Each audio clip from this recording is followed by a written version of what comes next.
come, all nothing but love, nothing but respect. You know what we do, what we don't, what we is, and what we is here today. I go with me, the lads. I'm talking eggs for brekkie, aka Daniel and Kuma. Say hello, guys. Hello. Hello. Oh, I'm so happy I actually unmuted the right thing then. Otherwise, that would have been embarrassing if you guys were quiet. Nice.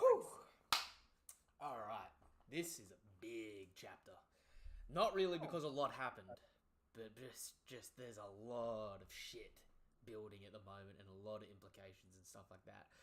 Before we get into it, gotta ask, how do both of you guys feel about the chapter? I mean, unpopular opinion. I'm veering towards a 6 or a 7 overall. Whoa. I know. It's just a lot of people have been really hype about it, and I can definitely understand why. But I have throughout this arc, I have been very wishy-washy, I guess. Like there are times during it that I really just want to smack on that 10. But I don't know. Sometimes I just feel like I got hit in the side of the knee or something, and I just fall down to a 5. See, I in my live reaction, you guys know how that ended. I immediately said I had to give this chapter a 10 out of 10, in my opinion. Not just because of the not just because of the contents, but also the new context of shit about to go down that is immediately surrounding everything that is happening right now. Like, we'll get into it in a second, but like, honestly, I'm hype as shit right now. I think this is the hypest I've been in a while. And this is one of those chapters to me that was like on the same, maybe not the exact same level, but it was damn well close, if not equal to the likes of 1044, the Gear 5 Awakening, and 957, the Ultimate Chapter. Like, getting the Yonko bounties and Roger and Whitebeard's bounties, and then seeing Luffy's awakening. Like, this is one of those, like, dude, 1,078 weeks without break. So there's breaks included in that, right? It has been, what, 20... It has been 26 years since Shanks' introduction in the story. 26 years, lads. And this man has only done one named attack in the story, and it is after 26 years of build-up. That is... Like, I can see people trying to give this a 10 out of 10 for that alone. Because that's just, like, one of those things where we've always been... Like, everyone has got their own ideas about how Shanks fights, you know, but everyone's just been waiting to see it happen. You know what I mean? This is like the equivalent of seeing, like, Minato fight for the first time, or, like... Or seeing Guy open up the 8 gates. Yeah. It's one of those things, it's just, it's been there since the beginning, but it's like, just shit, you know what I mean? What about you, Eggs? How did you feel about the chapter? It might be my favorite. Might be your favorite? Time. Ooh. See, I can understand that. The only thing I have with that is I have been more hyped on other chapters when I've read them. But that's also because, like, this chapter was just so... It pulled the rug out from under me. More than anything. You know what I mean? But in a good way, So, first things first, we have a cover request of Luffy watering sunflowers, and he's watering a line here while it looks like at Whole Cake, since Prometheus is present. Don't know about you guys and girls, but is this not the most pre-time skip looking post-time skip Luffy we've seen? Yes. He definitely looks a little bit on the, like, just more naive side, I guess. Dude, I looked at his arms, and for the last 200 chapters, Oda's been drawing him with a bit of beef. Like, there's been a little bit of extra shading and shit like that. I saw him here, and I felt like I'd gone back to, like a first 30 chapter looking Luffy, just with, like, slightly better art. It's the shorts that did it for me. I don't know, like, Okay. the shirts the shorts. I mean, though the shorts pretty much just made me think that this is like a pre-time skip, bro. But this also does something really interesting. So one of two things has happened here. Either one, for the first time in the entire series, we've had a cover series have a break where cover art has started to happen again before the series is ended. Mm-hmm. Or the German series ended without it actually being told to us that it ended. I'm going for the latter on that one. You think it's ended? You think it's just done and dusted? Well, I mean, it's definitely going to pop up in the main story again, but as far as cover stories go, I think it's come to a wrap. Okay. Like, Are Judge and Caesar have already like clapped hands and sweared broditude. So Look, I can definitely see it being it. And honestly, I wouldn't have a problem if we move on to another cover story soon as well with other people. And maybe we do some shorter ones but cover a few more different people. You know what I mean? Mm-hmm. But at the same point in time, and I don't think I've talked to you about this, Cooper, for a couple of weeks because I don't think we've chatted for a while. But I had in my head what I think was going to end up happening with the Mads story is if you look at the collection of characters that Mads revolves around, I think there's two narratives that it could spin into, right? Number one is Vegapunk is the foremost greatest scientist in the world, and every other member of Mads used to sort of fight over his approval, right? Mm-hmm. So if you had Mads reform, and say eventually they pick up Coin, or even if they didn't, but they decide to go raid Vegapunk's lab or take over Vegapunk, you could have had a situation where they flip, and once they get in front of him, they're more desperate for his approval than they are like a team together, which explains how they why they were infighting so much back in the day. I see.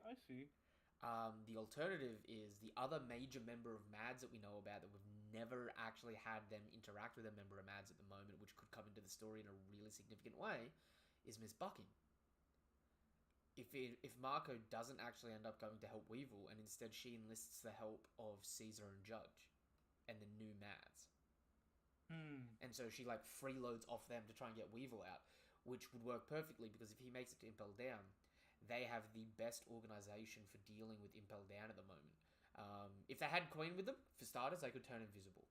Without Queen, they have the likes of Caesar, who can neutralize any gas-based poison, and you have the likes of Reiju, who can nullify any poison. They are hard counters for Magellan, who is the biggest threat in Impel Down. So I could have seen Neo Mads being set up to do an Impel Down breakout. Which would be sort of interesting and fitting because it would be they go in to get Weevil, unironically the other son of Whitebeard. You know what I mean? Paralleling pre and post time skip. You have Whitebeard's son get defeated, go to Impel Down, you have a breakout, all hell breaks loose. You know what I mean? Okay. And that sort of thing could also parallel what's happening in the rest of the story. But I guess we'll have to wait until we either get more of that Mads cover story or until we get the volume release where they confirm that it's just over, last chapter. We do have a break next week, though, so it's going to be quite a bit.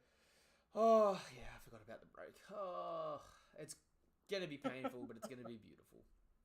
All right.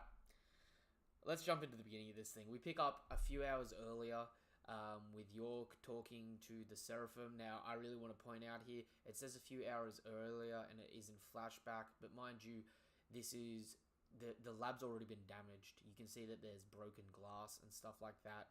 So it implies that a few hours ago was already when CP was on the island and whatnot. Especially since S-Bear is here. Yeah, that's a little funky. So what that actually really implies, which is actually a little wild, is the fact that S-Bear is here and S-Bear came with Rob Lucci and Kaku means since Rob Lucci and Kaku started fighting Luffy in Gear 5, it's been a couple of hours. Gosh. If Luffy's able to sustain Gear 5 for that long now, I don't even know. And that's a really small detail that could get corrected if it doesn't work with the timeline and they pick up on it from the editor standpoint. But starting the chapter off with a few hours earlier, you've got S Bear here, the others here, and you can already see that the battle's already started taking place, and you can actually see that the towers are destroyed already, which is what happened when they were fighting. It definitely implies that they've actually been fighting for a while now, and we've just been sort of glossing over it. Also, don't know what Oda has been doing or what editor has been doing what with this arc, but Oda has just like done a 180 and is all about ass shots this arc. I was scared to say that, but yeah. Nah, it has been. There's definitely been a lot of excessive booty shots. It has been weighing on my mind because I'm not gonna lie, I don't think Oda draws asses too well. Hit him on that. That's for the boobs. Yeah, he's like, I've always pinned him as a boob dude, which has always been his biggest fallacy in my mind. Yeah, But it's always been his biggest issue. But he's done a 180 here, and it's funny because you can see sometimes he draws some shit. But he's still trying to get him out there. And I don't know why, but I feel like I'm going to just give the credit to his editor for that. Because he's got a new editor for this arc. So I'm just gonna turn around and give that dude the credit. He's demanding more diversity in the workplace. We gotta think about that lower region, you know what I mean? Yeah. I mean, wink, look. wink, nudge, nudge, twinkle, twinkle. Oh god. Jinbei's heavyset. I'm sure he's got a dumpy too, right? It's not. You know, it goes both ways. We can't all be Kuma and look like we've got pancake ass. Yeah. Both IRL and in manga. I've been hitting the gym hard, bro. The interesting thing here to me, so they go through. We talked about this last week, where we were like, "This is the dumbest thing. Why the hell does she not think the world government's just going to immediately turn on her?" Right? Yeah. Which is funny here because she seems a bit exacerbated by it. But like to me, this says, is she maybe less intelligent than the other Vegapunks? Yeah, because honestly, I wouldn't put it past her because her instinct is always like mainly revolves around like food and rest, right? So. Yeah. During those times, the mind itself is kind of more so in a lax state where it's not critically thinking. It's just honestly thinking of consumption and excretion. Like, there's no... So... I mean, honest to God, man, how often, like... Well, I guess you do think a lot during meals. But at the same point in time, right, she's smart. That's not... I'm not going to take away the fact that she's smart. But she's also naive. And does that naivety come from the fact that she's desire? So she's willing to overlook the facts because it's her desires. You know what I mean? Because it's also a little bit of an homage because she is younger as well. So maybe she was like manifested when Vegapunk was also still young and naive. Potentially. But obviously she figures out that world government's here to eliminate her too, right? So she's got a contingency plan, right? In case they came to take her out. Mm-hmm. She's got multi-steps for this. For starters, she wants the Seraphim to wipe out everyone other than her, Vegapunk, the Stellar Vegapunk, and the CP members that are in prison. Right? She also doesn't want them to attack a specific area of the lab. We don't know where that area is yet, but we can assume that's probably where S-Snake's heading, right? I wonder what area should be going to protect, if it's maybe what York's getaway plan is, if that makes sense. Say there's like an area of the lab that controls the Sky Island cloud, or maybe an area of the lab with like a rocket or a ship or something for her to escape. Right? Well, my guess would be that maybe like the only room that we haven't seen yet, would that be the Punk Records or? See, it depends on if like, Punk Records is. That's what I'm thinking, because where Bonnie is, that's also one of the only places that hasn't been turned into absolute turmoil yet, right? True, that is definitely true, but that's also up in one of the lab areas. So yeah, it's hard to tell. right? Because remember, she gave this order to this Boa hours ago, but we've seen Boa in real time since then, attacking the Straw Hats. We also see Boa like in that one panel when she says, "Okay, then let the hunt begin." She's passing by a number 13. Have we seen numbers 12 or 14 yet? 12 or 14 of what? For the area that this Boa is going into. I'm Like not when sure. she's flying through, right? There's Yeah, a number I see that. 13. I'm not sure. I'm not can't sure about that. remember. I'd have to go through and check that. But what I will say to that, right, is going to the next section, we see that the lab's being destroyed. Punk Records is still up in the air with stuff starting to rubble down. Sentamaru's made it down to the lower section. You've got the pacifists are standing guard at the coast while all the citizens are trying to evacuate. And we see on the shoreline the mysterious, the magnificent, the Mr. Zihaha's fleet or ship. We got Blackbeard showing up here. And I have to draw a distinctive line here and asking, is it your guys' opinion that this is Blackbeard himself and that Law has been, for lack of a better phrasing, low-diffed? Or is this the members of the Blackbeard pirates that were absent against the battle with Law? Meaning the likes of Shiryu, Lafitte, Katarina, Alvaro Pizarro, Vasco Shot. Or... And also Wolf, that Yep. big guy too, right? Yeah, Or... yep. Salmon Wolf, or potentially as well, if it is them, it could also be Aokiji. Because I think this situation is problematic for one of two reasons. Number one, it's either that's York's backup plan. Her plan is to escape with the Blackbeard pirates, so she called them as an alternative escape. route. Yeah. Not only just because they were nearby, but because anyone that Vegapunk would ally with would immediately be a lot more threatening. For example, right, these guys are still sailing around with wooden logs for a ship. Like, the Blackbeard pirates, if they got a bit of tech, that'd be scary. You know what I mean? They don't have a scientist yet, as far as we know. Yeah. Like, if York is evil, jumps ship and joins Blackbeard's crew, you got to think, like, Queen was the scientist for the Beast Pirates, right? Mm-hmm. Weirdly enough, you had Caesar, but also you had Perispero, who was a bit of a scientist, plus those doctors who were going to take apart the Vinsmokes for Big Mum. So she's got a science division, right? She also has science. As far as we know, Blackbeard doesn't, and Shanks, you could even argue that the likes of Lime Juice isn't necessarily his science division, but as we see later on, he definitely has, like, an intel division, where they do dossiers on, like, big rookies and stuff like that. You know what I mean? Yeah, no, I definitely see that. So, would it be more threatening to have the likes of Vegapunk join Blackbeard? Especially when, if you actually think back to their introduction, we got introduced to Blackbeard, and then in the next arc, after his introduction, we got introduced to Vegapunk.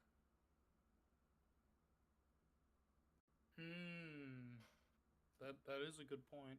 So the plot lines were conceptualized relative to each other, which is something that you can say for a lot of the story arcs in One Piece, even if they're not fully planned out.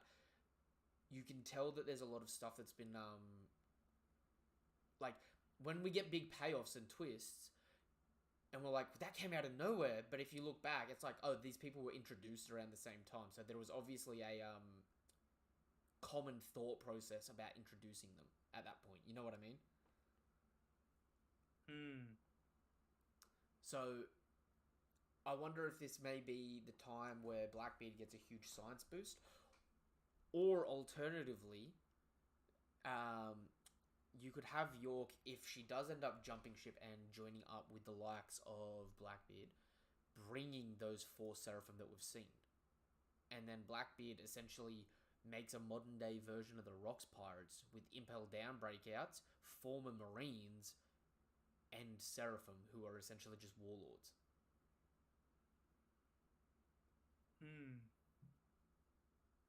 Could definitely be very threatening. And it's also, like, one thing that's kind of hard as well is it just shading? Or if you actually look at the Blackbeard ship that's sailing up, notice how the water's a different color around the ship? Yeah. I wouldn't be surprised if that's, like, either the darkness sort of swaying its way on the water, or, as you said before, because I forgot about them, that could be San Juan Wolf's shadow. Ooh. That would be cool. And he could just sort of be, like, kickboarding, paddling behind the boat. Oh. That went from super cool to Like, just a like really like low key like subordinate. Dude, like it's his floaty. Like he's learning to swim because he's a devil fruit user. He's just doing a little kickboard. So he's not in the water, but he's sort of like hanging on the back, casting his shadow and just kicking. Oh man, if we actually get if in the time skip we get a panel of San Juan Wolf and if the bar is text box is actually like paddle boy of the Blackbeard Pirates, I'm gonna cry. No, it's the battleship, San Juan Wolf. But he's the battleship because he's like the propeller. He's just kicking. He's just waiting in the water. Oh. It actually comes to mind, like, when I imagine a guy of San Juan Wolf, he's just as big or bigger than Odds and Ors Jr., right? Oh, he's bigger. He's bigger, right? Oh, Well like, bigger. if the, like, who is taking him on? We have never seen San Juan Wolf at his smaller size, but we know he's got a devil fruit. He's a giant, and we know he's got a devil fruit that allows him to get at least as big as 200 meters tall, which is 4 times bigger than Oars. Yeah, it's just like just through sheer size alone, I can't imagine him just like heck. I don't even know if Zora's gonna be able to chop through him all in one go. See, the thing about when like a character's really big, it's almost funnier if like the person that beats them's the opposite, where it's like really small. Yeah, you know what I mean. Like I've seen people do the Usopp versus him as like a David versus Goliath thing, which is like okay. That could work. I've seen people say Frankie, since Frankie's like the battleship for the Straw Hats. It's like him and the Sunny versus San Juan Wolf, which is like, okay, I could see that.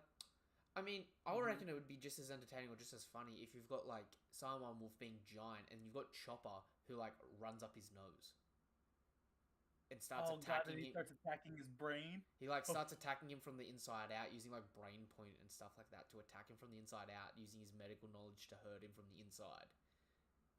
Oh. And then it makes him have to like shrink back down so he can't use his devil fruit.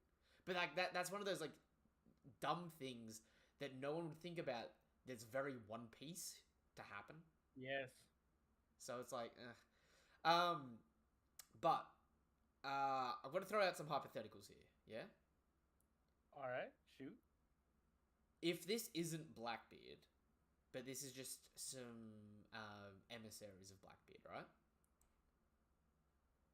With Kizaru and the fleet coming, who would be the most entertaining person to be caught up in the conflict with Kizaru? I would argue Aokiji. I would argue Aokiji. We've been denied a full-on admiral potential fight for so long. And this would also be the perfect place for it because I think we forget Egghead's supposed to be a winter island. But it's got the island heating system. The island AC. Okay. So once that goes off, Kizaru goes into his element. Because I don't know about this, guys, because as of now, Aokiji's still quote-unquote handicapped because he is missing a leg. So I don't know how well he fares up to a fully limbed Kizaru, you know what I mean? I think they are equal enough until a decider is needed, if that makes sense. If I was going to give one of them the benefit of the doubt to win, I'm giving it to Kizaru. But if they are just having a clash for a bit, I think they can clash equally for a while before the leg becomes detriment in combat, Mm-hmm. right? It's yeah, but with that being said, right, we know that this is going to turn into a huge event and conflict, right? If it is Aokiji, there is another potential problem that can arise. Which is... If Aokiji freezes the ocean around the island to stop the ships coming closer, Okay. that also does essentially what happened in Marineford, where it gives these pacifistas the ability to go out on the ice. Oh, okay. Yeah, And I see. it drastically changes the terrain for this conflict. Yep, it goes from a sea battle onto a land battle. And it also makes it harder for any party to retreat. Yep. And the problem is with that, if it is the likes of Aokiji here, which I find it hard to believe that it's Aokiji, because Aokiji... Okay. Aokiji is supposed to be 2 islands away currently, with Blackbeard fighting against Law. He wasn't fighting Law, he was on the ship monitoring Pudding. But if this is their whole squad that's rolled up, or at least that squad that's rolled up, we might have something really tragic where we see, like, one of the Blackbeard pirates use Room. But more than that, they should still have Kobe and Pudding. Oh, yeah, that's right. Oh my gosh, I completely forgot about Little Cobster. Which could mean Luffy can't escape with Vegapunk. Yeah, because bros before crazy deranged scientists, man. We may get a moment like Dressrosa, where Luffy orders part of the crew to leave. And then we split. Okay. Which, So who would go with Vegapunk then? Frankie is a must, right? see, I would say yes, but the problem is with that, I don't know if we can do another split. You know what I mean? So, if he goes, oh, you know, some of you go on, we'll be fine. The tragic thing might be they go, no, we'll stay and fight. This is getting out of hand. And it may result in the death of Vegapunk. They may genuinely be unable to save Vegapunk like they promised because they have too many things to worry about here. Because the problem is, right, in this situation, with the Blackbeard pirates showing up here, if the likes of Pudding and Kobe are here, right, Luffy and Zoro are the only people with an emotional tie to Kobe, right? Mm-hmm. Meaning only the 2 of them will see any merit in saving Kobe. And we know this we know this, that the other crew doesn't know them and they don't care about them. You know what I mean? Yep, fair enough. Pudding is only arguably important to Sanji. Okay, I see. I think I know where you're going with this. I see. So that immediately brings in the monster trio.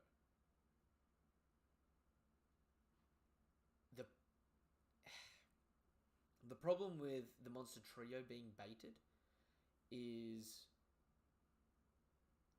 are we at a stage right now, as tragic as it is, where it's still a race to get One Piece?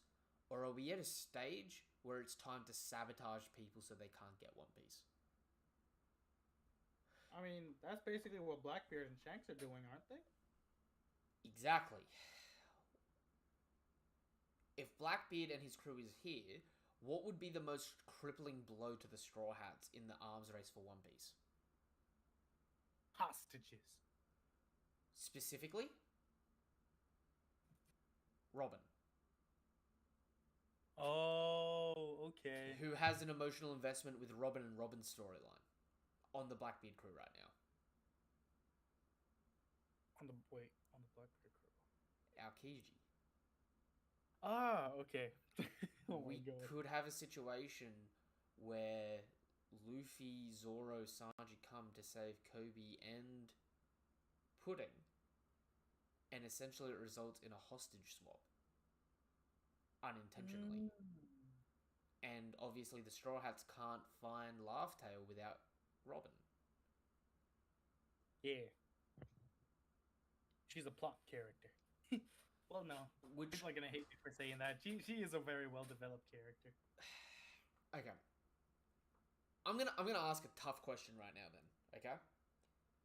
Alright, hit me. If Blackbeard is here, is this the arc Blackbeard goes down? No. No, I can't. I don't see it. I'm sorry. I don't see that yet. You see why that becomes more difficult?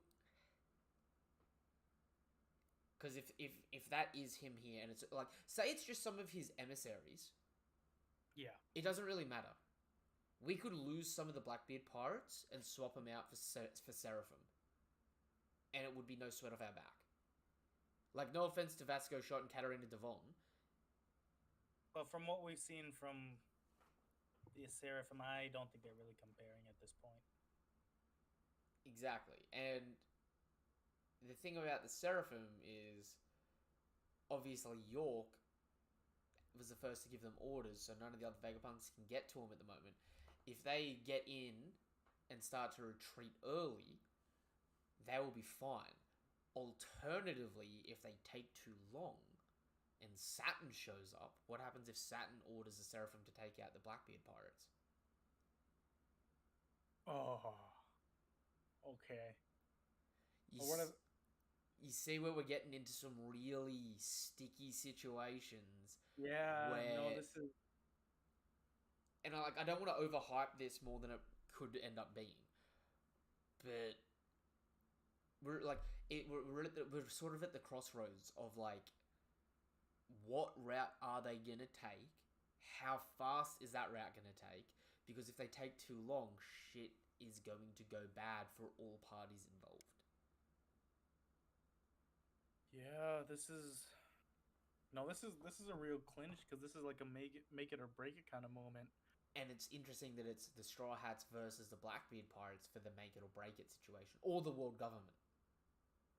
All three of these people are essentially the three people that had a chance of winning at the end. You know what I mean?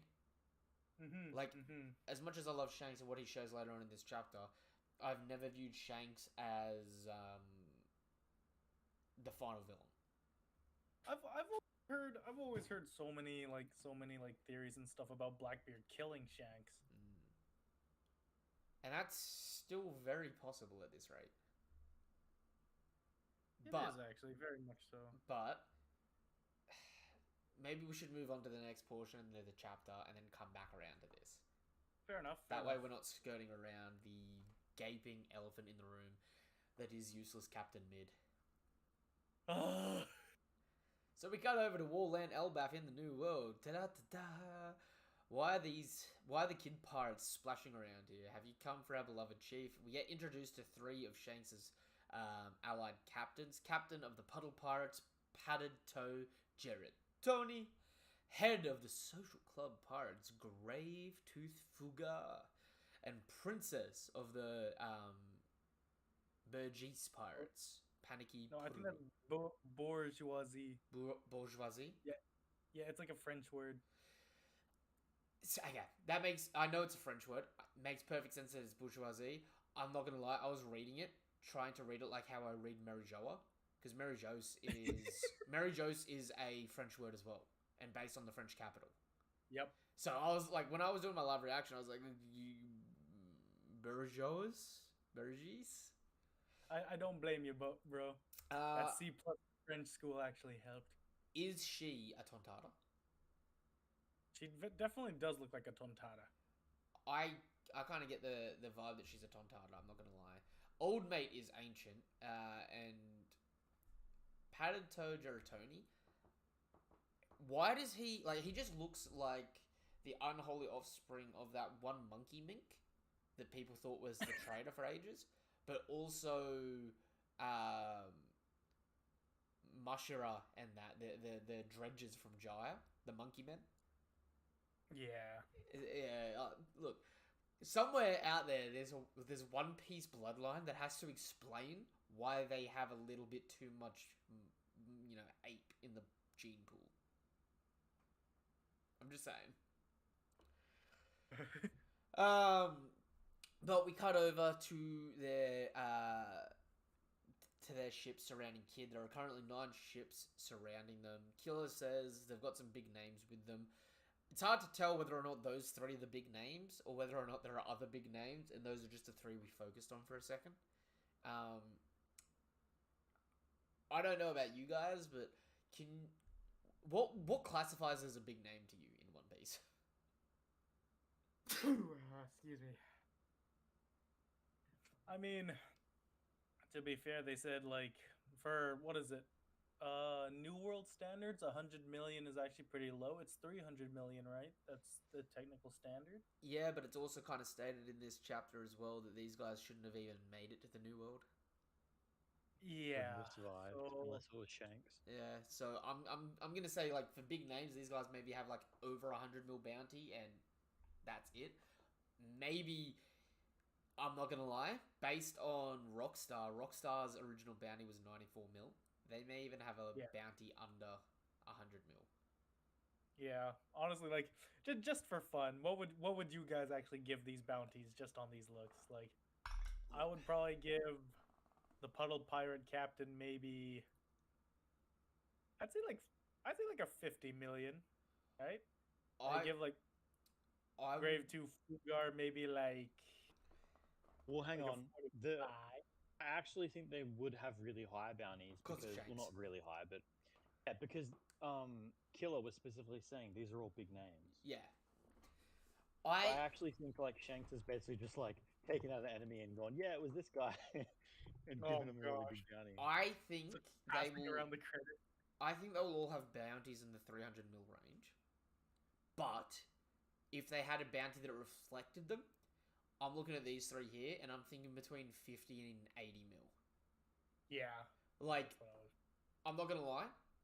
Grave Tooth Fuga, I looked at this man and went, is that just not Pinkbeard's father?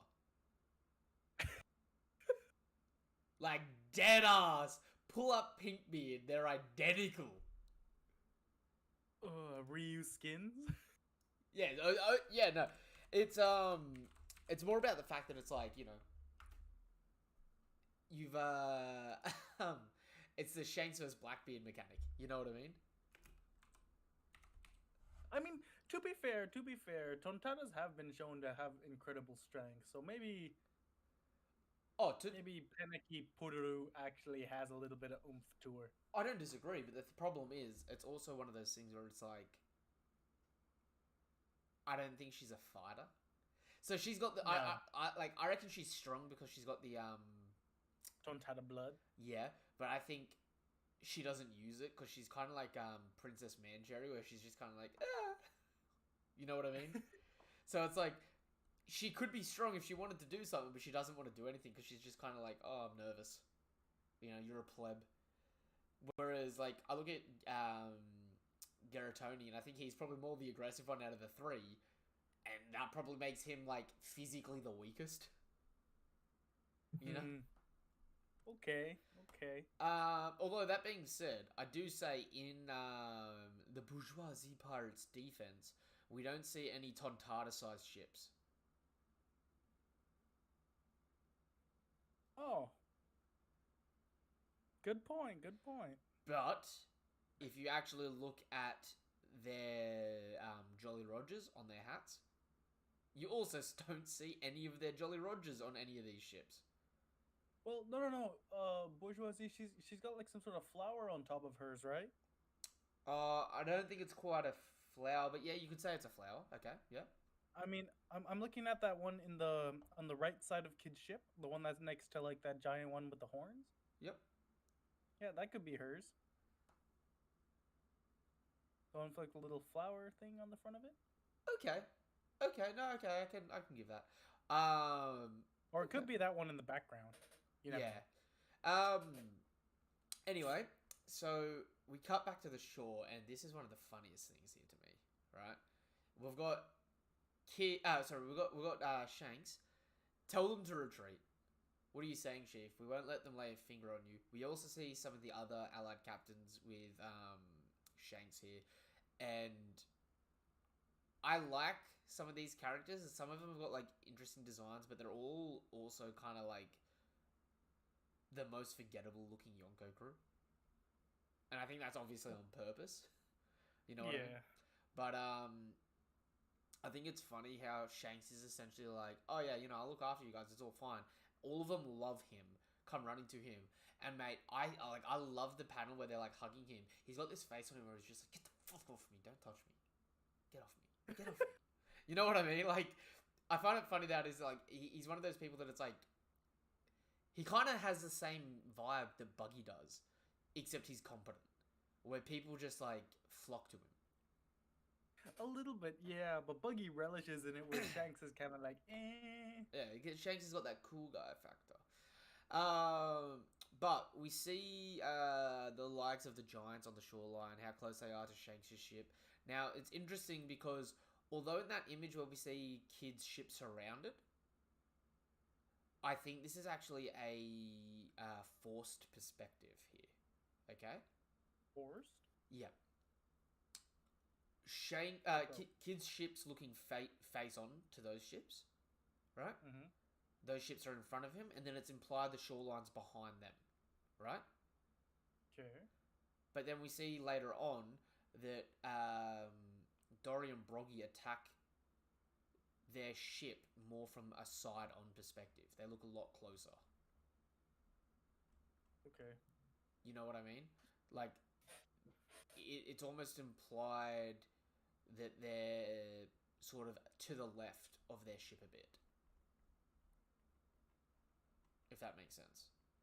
Mm-hmm. So they may not be at the shore that they're going front onto, but the stretch of land may come out to the left off panel and be a lot closer to the land to them than expected, including the likes of potentially Shanks' ship. Yeah. But it's a bit hard to tell because, I mean, you could always just argue that they move positions later on. You know what I mean? Oda's getting pretty loose with it. Also love how Shanks is essentially just like, yo, are they at full health yet? Are they topped up? They had their bandages? Use their med kit? They put on shields yet? You know what I mean? And then Yasop's just like, yeah, they look lively enough. They're fine. They're at full health. And Chase is like, fine. Guess I'll have to end them. But then his focus immediately switches to Blackbeard, which the last I heard he'd left Pirate Island. So that means Shanks probably doesn't have any intel on the fact that he's captured both Pudding and potentially Law. Right? He's probably aware they had Kobe, because that was a couple of days ago. Right?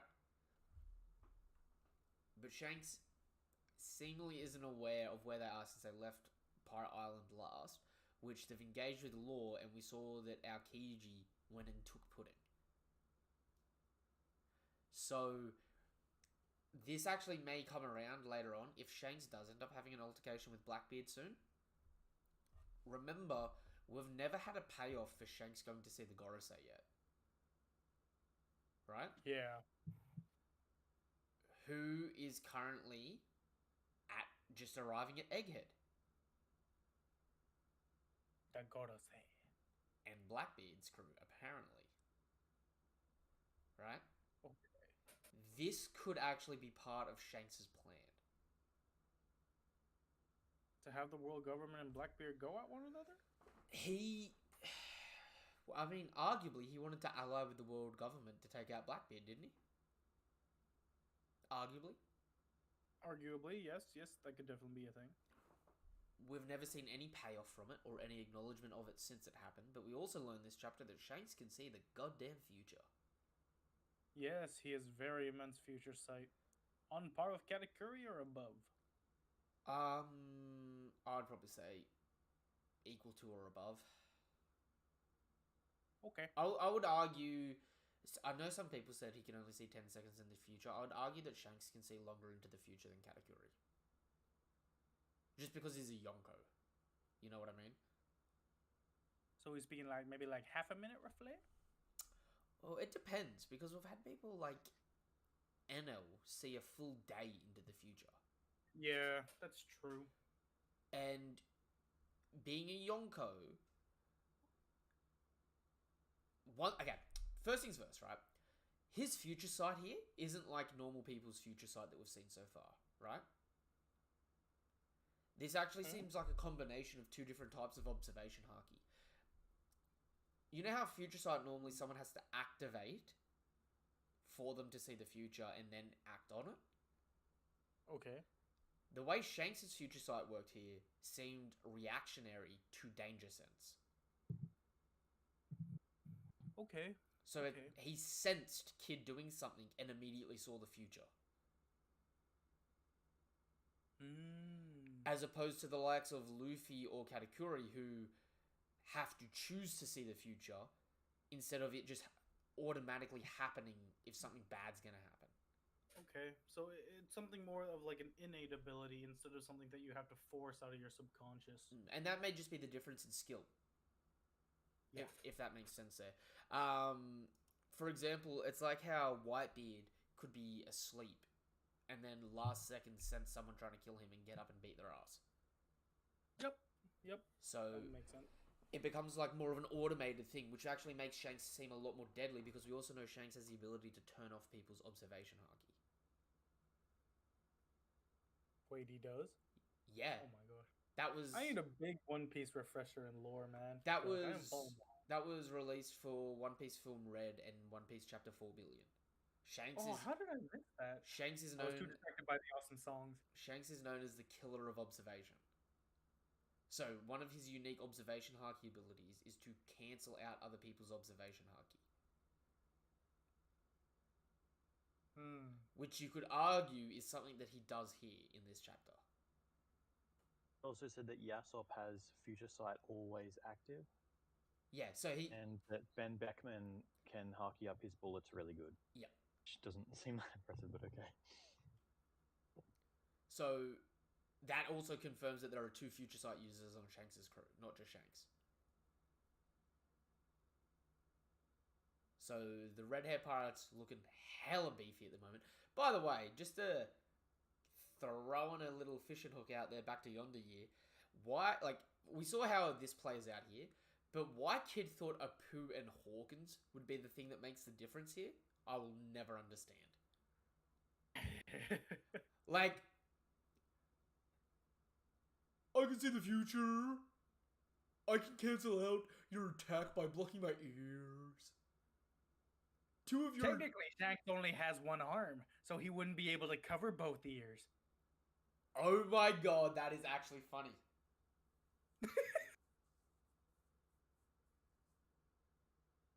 Yo, they use Hawkins as a meat shield to take all the damage they can, while Apu's sitting there sniping Shanks, trying to get him low enough for Kid to get a flashy attack off. Nice. That would have been funny if that was their plan. And then Ben Beckman just shoots them all in the head. Yeah. Right, so Shanks gets handed a dossier from Lime Juice. Shanks goes through reading it. It's like, okay, so he's from the South Blue. He sure did cause a lot of damage to make it this far. To me, this is like in line with what we learned in the Ace novel, that Shanks is like heaps ruthless against rookies, right? And I find it funny that he gets dossiers, and it's like the level of how badly he messes someone up is like how badly they mess people up on the way to the get there. You know what I mean? Yeah, but, well, I mean, given that South Blue is the most, I guess, vicious of the four Cs, right? Yeah, so, and then again, with, like, that little bit of tidbit of information that we got from Kid, Killer, Heat, and Wire's past, I mean, it would make sense that they're a bit more they're definitely a lashing out. hot-blooded bunch. Yeah. But I mean, to be fair, it's like, we know that, like, how many kingdoms did Luffy go to where there were people just that were shit? You know what I mean? So it's like, That's true. Put it this way, right? Apparently, they've all crossed Reverse Mountain at some point in time, and none of them took a stab at Crocus. So they can't be that bad. Can't be that bad, honestly. Alright. So we cut to Kid, and Kid just jumps straight into his. I want to say his Dan Punk is an awakening attack, but we don't necessarily know either. I want to say it is. I mean, I want to say it is because it's not just around metal, right? Revolved around electromagnetism and actually shooting off the electromagnetism in a beam-like form. Well, yeah. So, right, this is going to be interesting here. So we see Kid do his Dan Punk. It starts dragging in the nearby ship. So we now learn that this attack drags enemies in closer to it before it's fired. Mm-hmm. We see Shanks get the screech effect, which is his danger sense kicking in. And we see it kicks in as he's seeing the future. Right? So that's what I mean by it's like, it's... As soon as danger starts to happen, you know how like other characters get like that shiver? Yep. When he gets his shiver, he's just immediately like, almost like a prophecy. He's seeing the future. You know what I mean? Mm-hmm. We see him jump off his ship, and we see him on his ship, jumping off his ship, and while he's seeing the future, he's just gliding through the mid-air until he attacks Kid. I have to say, regardless of what happens to Kid here, Kid would have one-shot his fleet. We do know that they are a weak fleet, but the thing I have to bring attention to is this one attack has gotten to the point where he can shoot 9 blasts, one at each ship. So it's not just a single fire thing now, right? And on top of that, if you look at the panel next to Ben Beckman, if it hit a person, it essentially tears them apart. So we actually get a sense of how strong this would be against like a normal person or a normal-ish person. Which is a jobber? Which is crazy when you again think about the fact that Big Mom took 2 of these point blank while being nerfed. Gosh, it's just... What do you even say about Captain Kidd at this point, man? Well, I got stuff to say.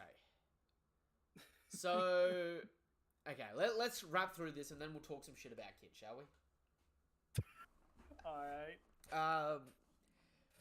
We see the first named attack from Shanks full stop in the series, Divine Departure. Obviously, this is the same attack that Roger did to Odin. Chef Kiss. Right? Freaking level feet, my guy. Nice little homage. Not only does it knock out the fodder, but you actually, if you have a look at the panel where he's cutting it, the bottom left of the panel is the bottom half of Kid's gun, and then above Kid is the second half of the gun. So Shanks cuts through the entirety of the damned punk weapon to hit Kid, right? And you see a massive explosion, and obviously there's Conqueror's Haki involved with the impact that hit Kid, right? Obviously, you see the Conqueror's Haki on the blade, you see the Conqueror's Haki hitting Kid and the lightning coming off Kid, right? That explosion, I can argue, is actually the damned punk exploding. Not probably, because it was generating power, right? Yeah. So that might be the fact that, like, and mind you, this isn't taking away from Shanks. I'm not saying Shanks cut the attack and the Kid's attack's what took Kid out, right? It was obviously the Divine Departure that beat this man. But the Divine Departure, which is an advanced Conqueror's Haki attack, is what beat Kid and knocked out the fodderer, like the more fodder-esque people on Kid's crew, right? Yeah. The explosion and the area of effect damage, though, including the fire that starts, could have been from the damn punk having been cancelled out on Kid. Yes, including arguably that could have been what took out Killer. That's not taking away from Shanks, because Shanks again would have beat the living shit out of Killer in under a single attack, right? But the way I'm kind of, after I've been given a bit of time to look at this, I see it as Kid makes this big arm, goes to shoot it, Shanks sees it before he can get the shot off, Shanks cuts it, the attack blows up, the collateral damage goes to Kid's ship. Killer, who was trying to jump in to counteract Shanks, essentially gets too close to the explosion and then just gets blown out by the collateral from the attack. And Shanks took 0 damage from that explosion, nor from one-shotting Kid. You know what I mean? So you can't argue that the explosion from the attack is what, like, you know, took Kid out or anything like that. Because I've already seen people trying to say, oh, it wasn't just Shanks' attack. It was Shanks' attack and Kid's ultimate awakening attack that hurt him. You know what I mean? But what I will say here, in Shanks' defense and Kid's defense here, right? Divine Departure is a sick attack. When it hit Odin was spewing up blood, but Odin also successfully blocked it. Right? Kid here gets hit with it point blank, but the thing I need to point out is, although Kid spat up some blood, Kid did not get cut. A swordsman cuts what they want to cut. You could argue that Shanks spared Kid's life here. Okay. He still beat the shit out of him. He still took his poneglyphs, but Shanks arguably didn't end Kid's life. So he just stripped the poor lad of all of his property and his pride. Whereas Dorian Broggy, who do not belong to Shanks' crew, independently go, we're going to sink your ship. You know what I mean? There's a slight nuance to that. Because you could have just had... Like, if this was Kid out and done here, you could have just had Shanks cut him in half. You know what I mean? But the fact that it hit Kid, but there's not a scratch on Kid's chest, there is an argument to be had there, especially since we know swordsmen only cut what they want to cut. Shanks cut the attack that Kid was going to do. This is more of a in my opinion, more of a testament to his swordsman skill as Mihawk's rival.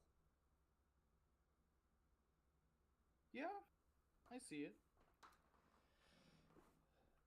The other thing here is, obviously, after Kid and Killer have been taken out, the crew surrender immediately. They give their poneglyphs.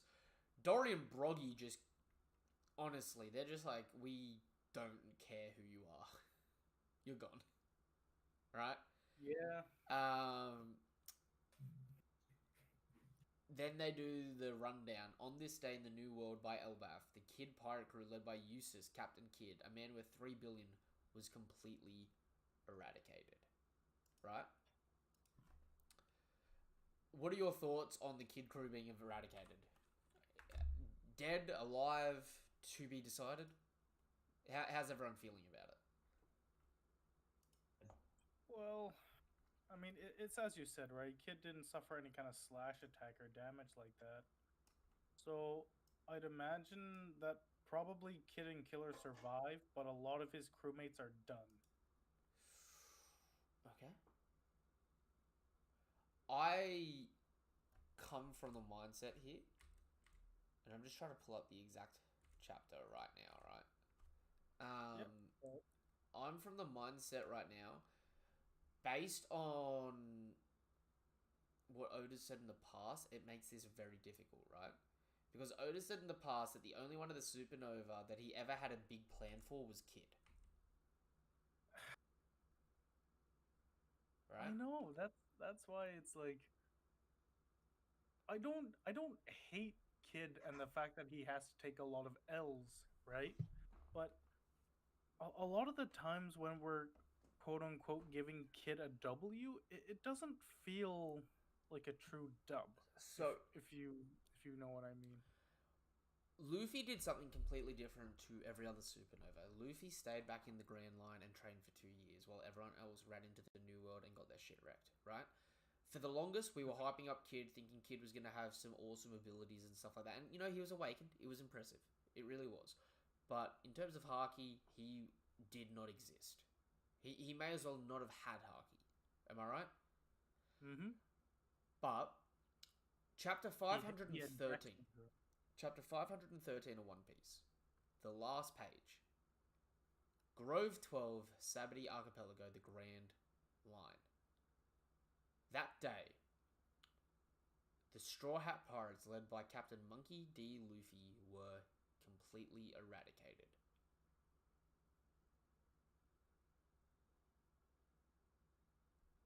That was their Sabati moment, right?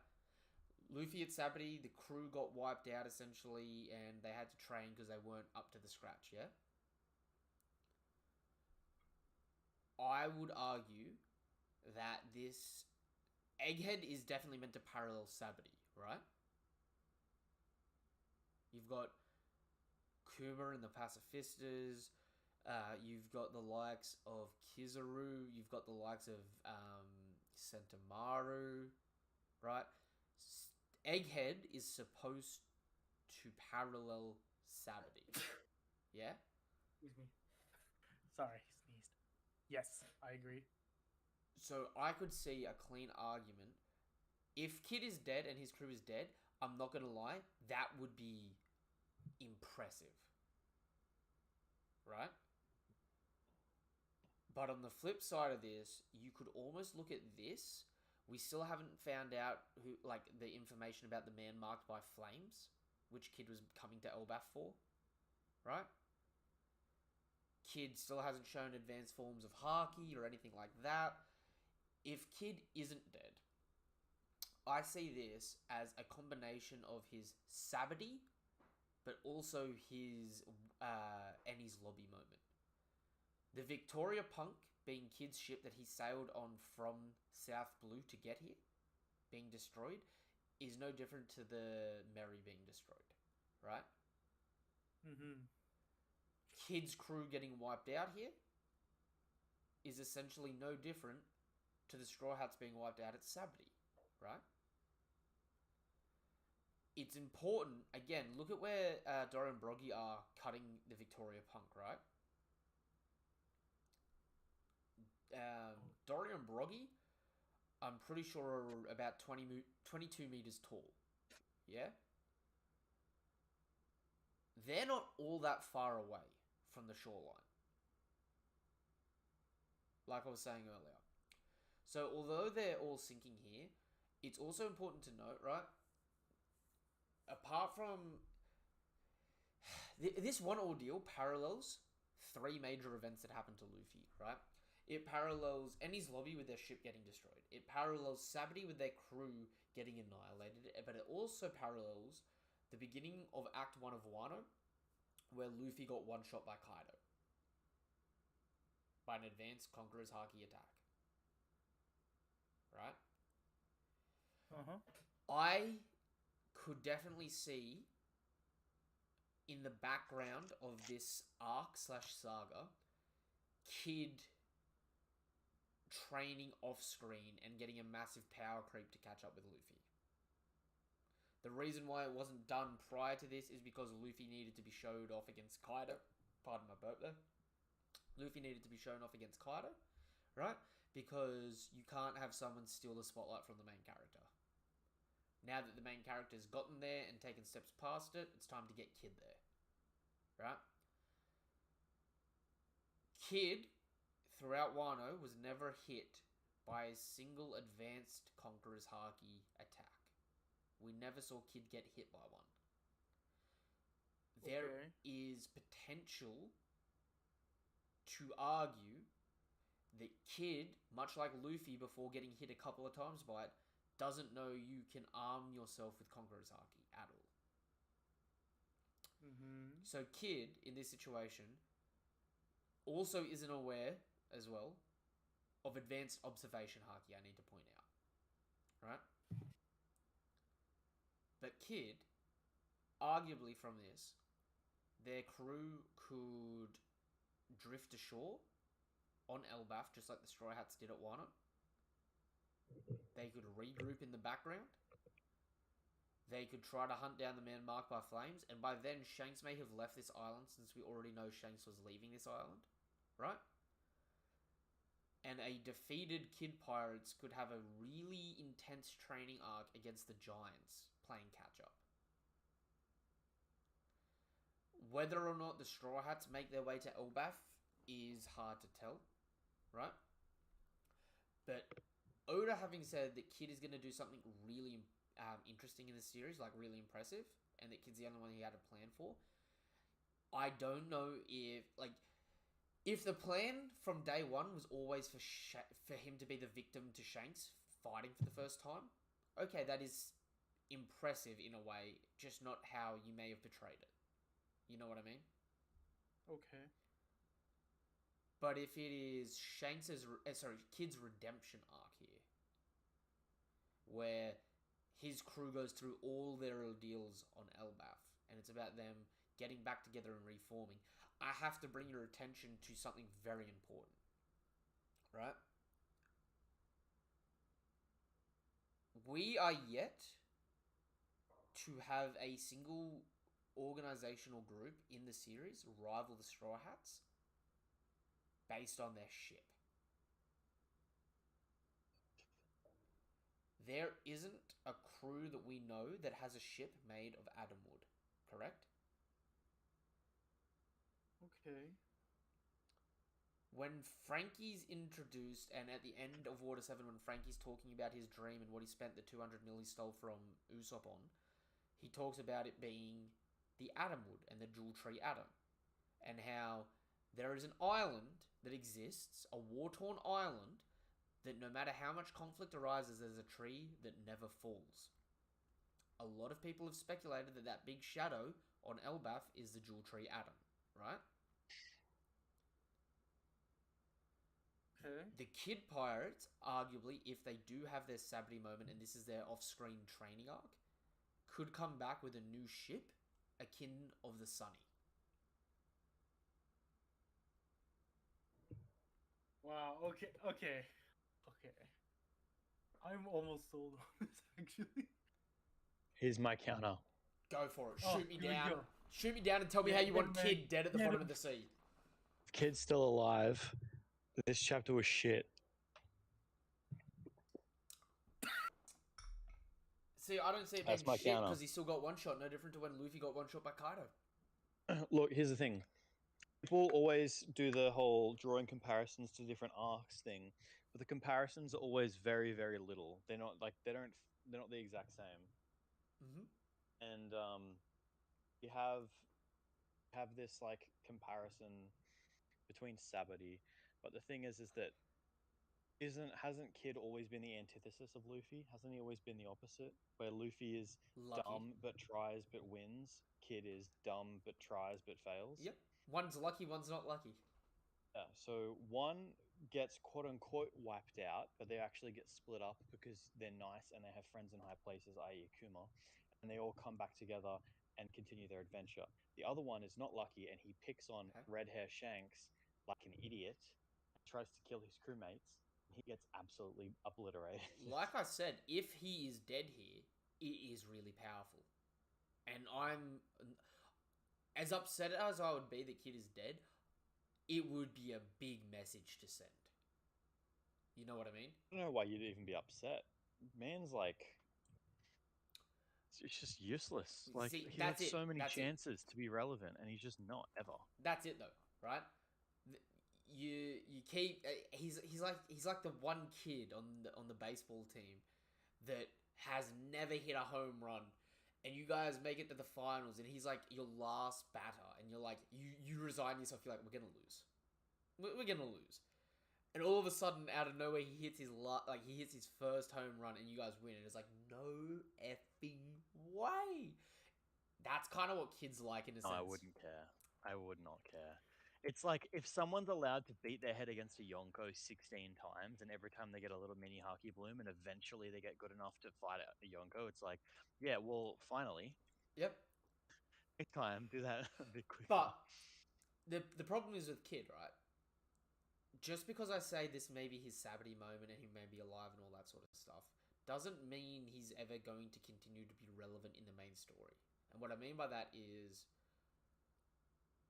this story is Luffy's, right? And Luffy and his allies and the people important to Luffy essentially doing something cataclysmic against the authoritarian world government, right? Sure. Kid and Blackbeard don't necessarily need to be involved in that in a lot of ways.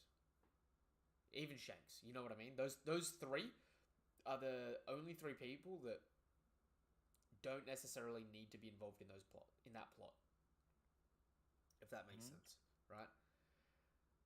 I could see it where, like I said, kids start, like, we see small, even if it's just a cover series, we could see a small cover series of kids' crew regrouping and stuff like that on Elbaf, getting stronger, getting their own ship made of atom wood and all that sort of stuff.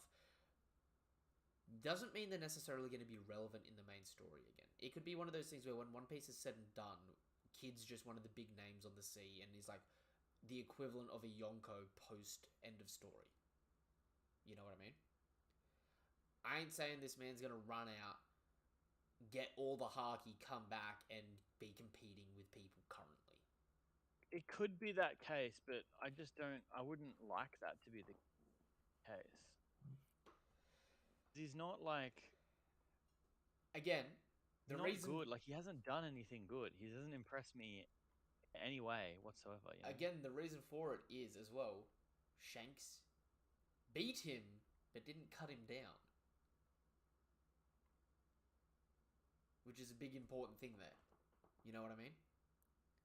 Yeah, I just don't care. Like, the way that Luffy goes through things is he goes into something in a really stupid way, but then, like, his sheer willpower and, like, fate and destiny and his ability to like, attract people towards his cause, like, pulls him through. Almost like he's been fated to Yeah. do that, which is kind of the case, which makes him a really intriguing and interesting character, even though he's kind of, like, being dumb in the way that he's going about things. But with Kid, it just seems like pure arrogance. It's just like, no, I'm better than you. Oh, I don't disagree. Kid... It's like the 8-year-old kid who, like, goes up to an adult and they think they're really tough and they start punching the adult like, I'm gonna beat you up. The adult's like, I could But- literally kick you in the head and you would die. Like, In that same Yep. regard, isn't that Luffy pre-time skip until Saturday? but when Luffy, I mean, he still beat everybody, right? Who did he beat at Oh, yeah, he beat everyone going to Saturday. When he got to Saturday, he didn't beat anyone. Yeah, when he got to Sabati, he had the moment of realization of you need to train and get stronger, but because you're not ready for the new world. He didn't, though, remember? He still arrogantly was going to go to the new world. It wasn't until Rayleigh was like, hold up, mate. Listen here, youngster.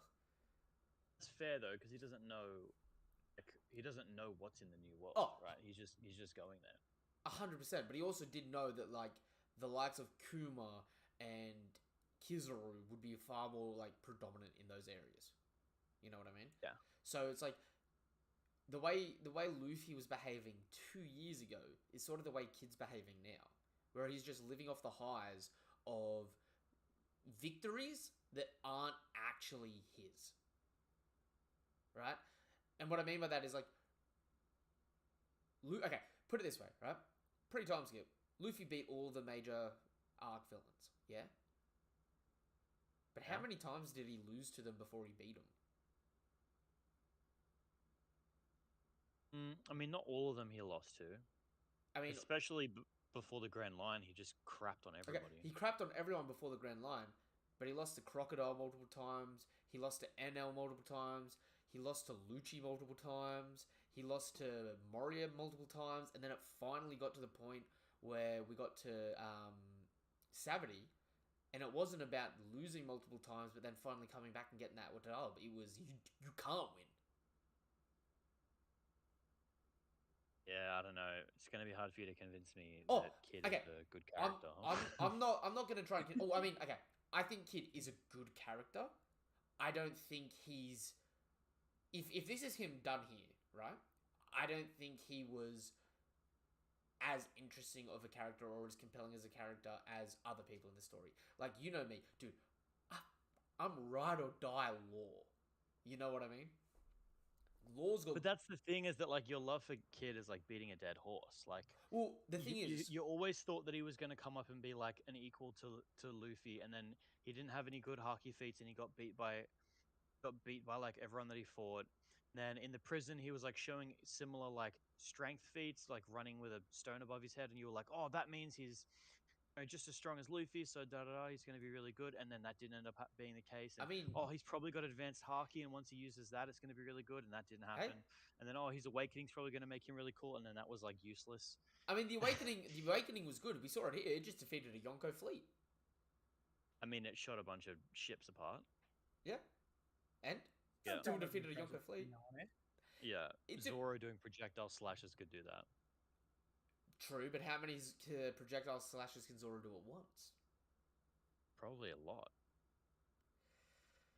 All of the same magnitude, though? Or all strong enough to cut a ship. I don't know. I reckon for Zoro, it would take him. Wouldn't need Enma to do it. Oh no, he wouldn't.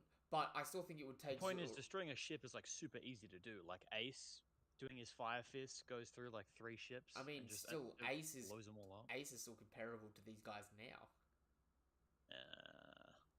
Yeah, Ace was the strongest. Compared to a Kid, actually, yes. Ace was. Ace is probably stronger than Kid. Ace was the second. Ace was the strongest second division commander, and arguably, I could see people arguing that he may have been over some of the first commanders. Like who? I've seen people try to make arguments for the likes of him being over Katakuri. King, I just think would be a bad matchup. Marco, I think Marco's got a better matchup due to his fire-based stuff, you know what I mean? But then there's arguments for people to be able to say he's over Ben Beckman. Because Ben Beckman is fearless, to be fair. But Shiryu is another good example, or Burgess, whoever you want to say from the Blackbeard Pirates. Would you personally argue any of those people? Ace would definitely be over Burgess. Ace would probably definitely be over Shiryu. I wouldn't put him over any of the others, personally. But just because I wouldn't put him over them, like, Ace... Would you put him over Zoro? I would say Zoro's just surpassed him with Advanced Conquerors. Without the Advanced Conquerors, I would say Ace could probably still beat Zoro. I think Wano is when Zoro and Sanji have passed Ace. I would still argue Ace is stronger than Jinbei, though.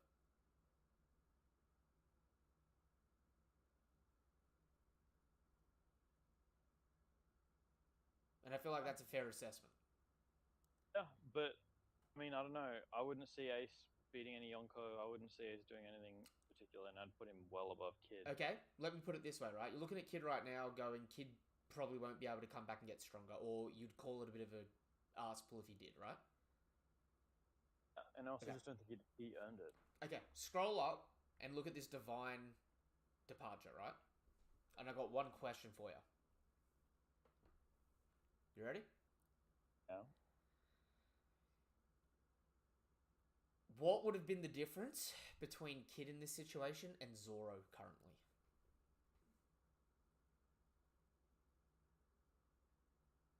Zoro possibly could have blocked it. Do you think Zoro would have blocked it?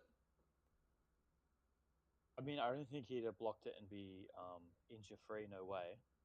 Because Zoro blocked the attack from Kaido and Big Mom, but it was only because Law got him out of the way that he didn't die. He broke every bone in his body doing it, though. Yeah, exactly. And he got absolutely wrecked by it, yeah. But I agree with that. in this same saga, Zoro's supposed to fight someone on par with Shanks. Eventually, yeah. So the way I'm looking at it is like, we still have a heap of power creep to get through. You know what I mean?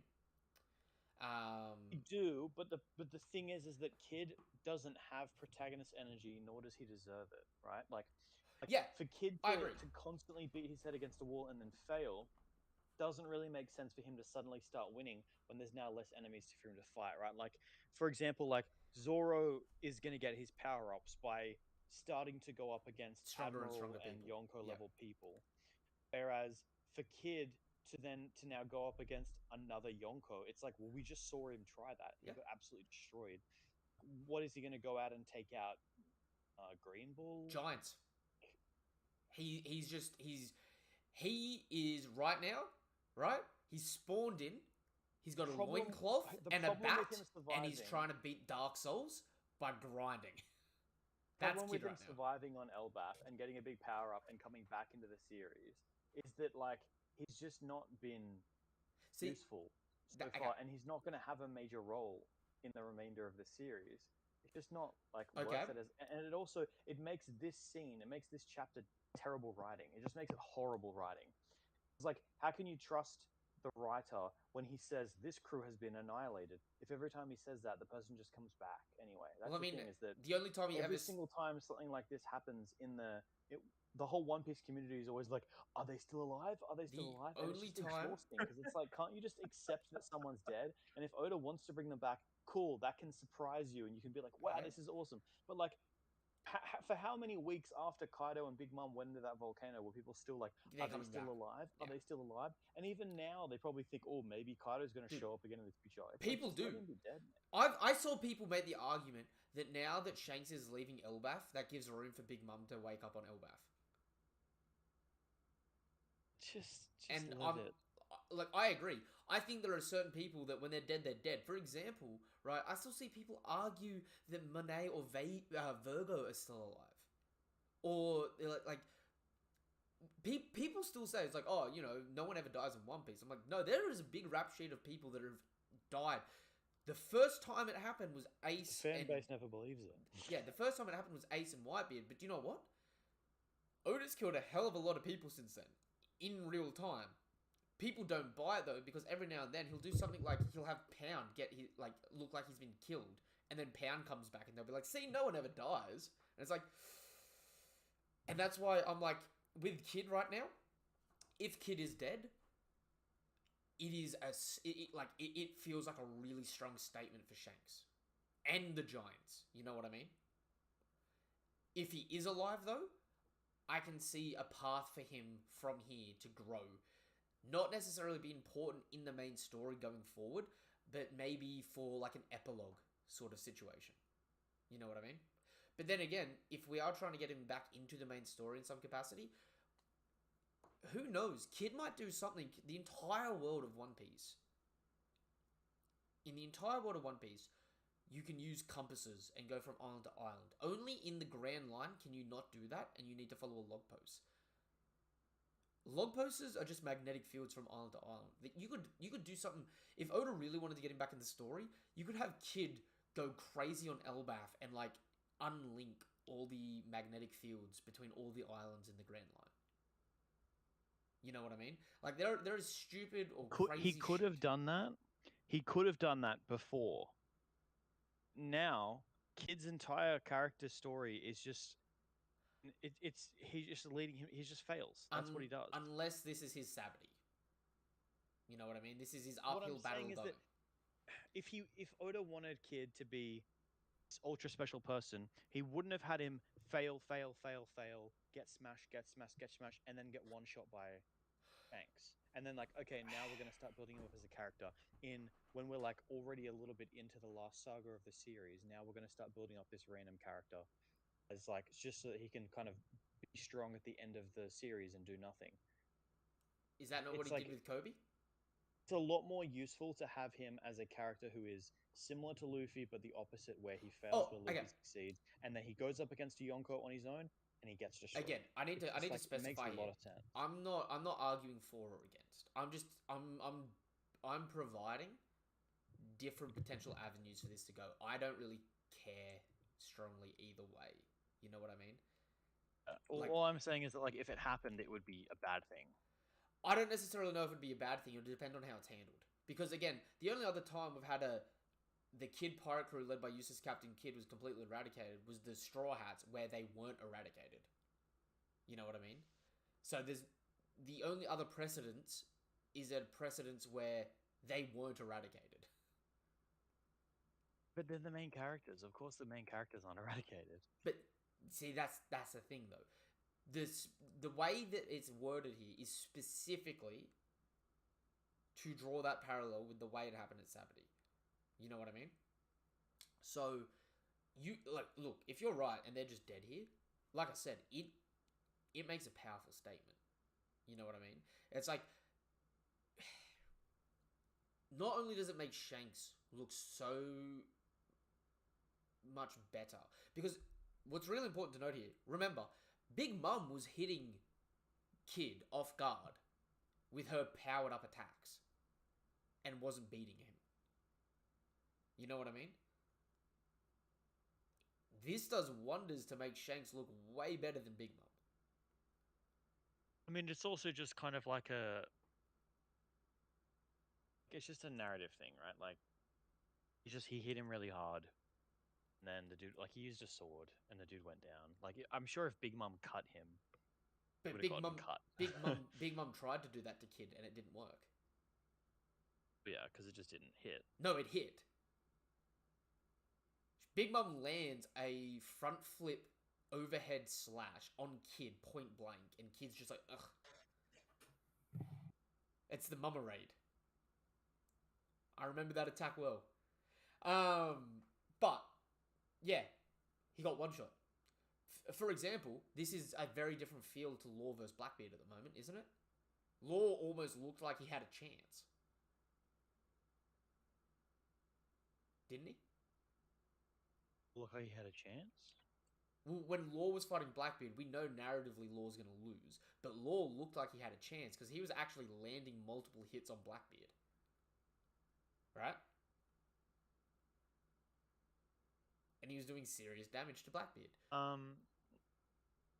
Whereas with... Yeah, I mean, I don't know. It didn't look like he had a chance, but, like, it looked like he was doing well, yeah. Okay, the reason why he didn't have a chance is because we know narratively Blackbeard's set up to be someone more important, right? Well, it was more that, like, Blackbeard is a Yonko, and he had his whole crew with him. Or, not his whole crew with him, but he had a good amount of his crew with him. And, you know, Law's crew is kind of useless. But Law was still finessing that big man himself. Yeah, he did well. Like, he had an impressive showing. He had a way better showcasing against Blackbeard than Kid did here. Which also, on the flip side, the one time Kid beat Luffy was drawing lots to come to this island.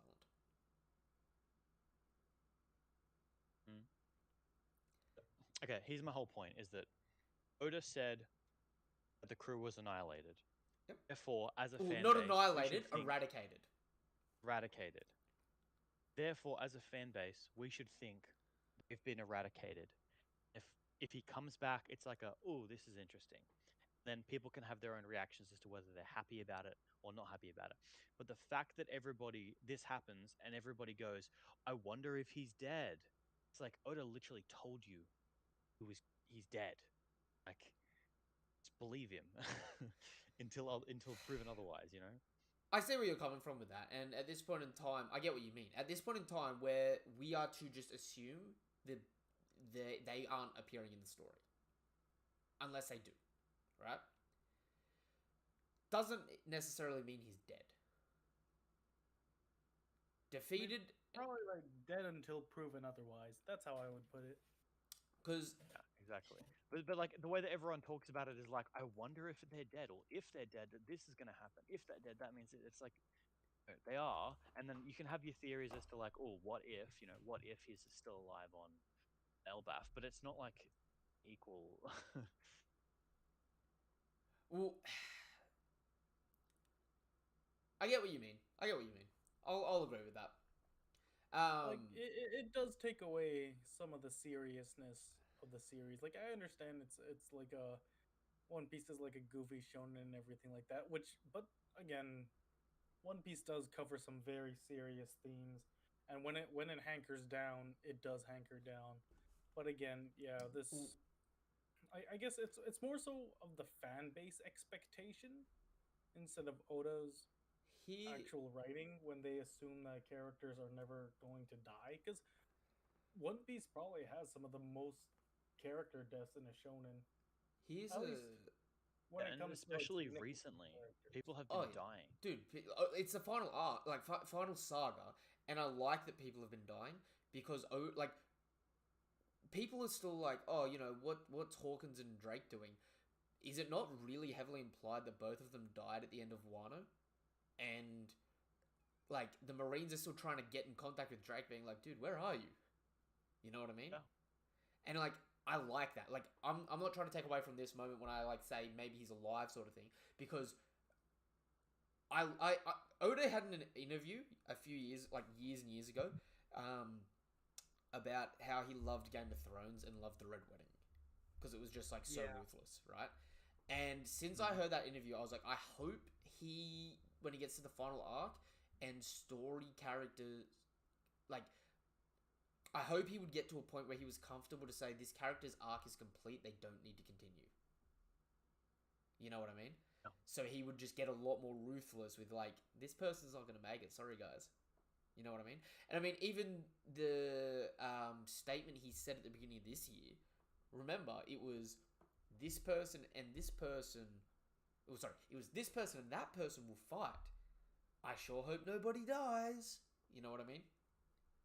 So it's like, he's been teasing a lot of like, people may die, guys, you know, just start to deal with that. He's been slowly drip feeding people in to be like, guys, people gonna die.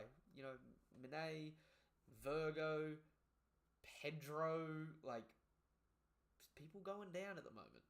You know what I mean? Mm. But, for hypothetical sake, what would you prefer? If say, in a world where Kid is alive, right? What would you prefer out of these three situations? He's delegated just to a cover series. He quits being a pirate, and it's about him just leaving Elbaf. 2, like I was saying before, it's their Saturday moment. They stay on Elbaf for a bit. They train. They get a new ship. They come back stronger than ever. Or 3, something that would be really interesting that we haven't seen necessarily is, you know how you were talking about how he's got really strong parallels with Luffy? Yep. His entire crew died, and he's the sole survivor, including Killer dying. That'd be brutal. It'd be real bad. Would that be more interesting? Because he's more of a parallel between Luffy and Moria there, in the sense that it's like, you know how Moria lost his whole crew and therefore didn't try to continue in the New World, whereas Kid loses his whole crew and he's stuck in the New World. Yeah. That could raise an interesting plot line in my eyes. If it were to go, like, if it was to go down the route of if he is alive and this is like set, like, just arguable, like, for argument's sake, say by the end of the year we get confirmation that he didn't die and he's washed up on the shore or some shit, right? What would you want to happen in that situation with him on this island? To be honest, probably just prefer he's like,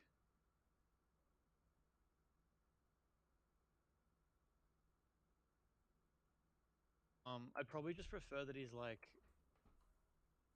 just sort of chilling on the island, just like friends with the giants, getting a bit stronger, and then possibly after quite a while he sets off.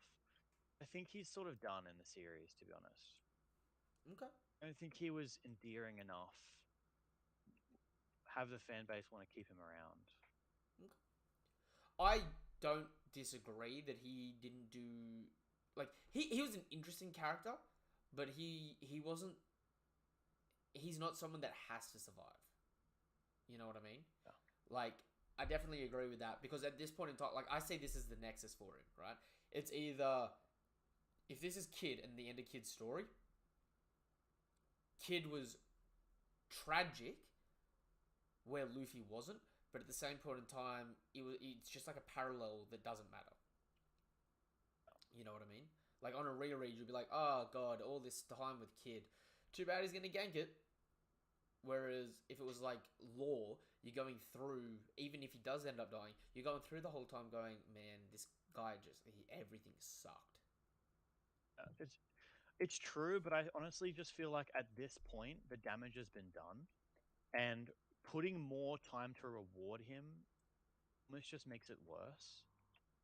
It's like, yeah, he does eventually become a somewhat cool, but like he's really annoying until then. Yeah, it's like a last gasp of air, like a final hurrah. But the engine never really had enough steam to begin with, to be honest. Like in all honesty, like even if he did like go down in some really cool epic way, but like he went down as like a almost like a Whitebeard-esque kind of way to go down, I would still just be like, but I just don't care about him enough for that to be cool. The problem I have with him, right, is unless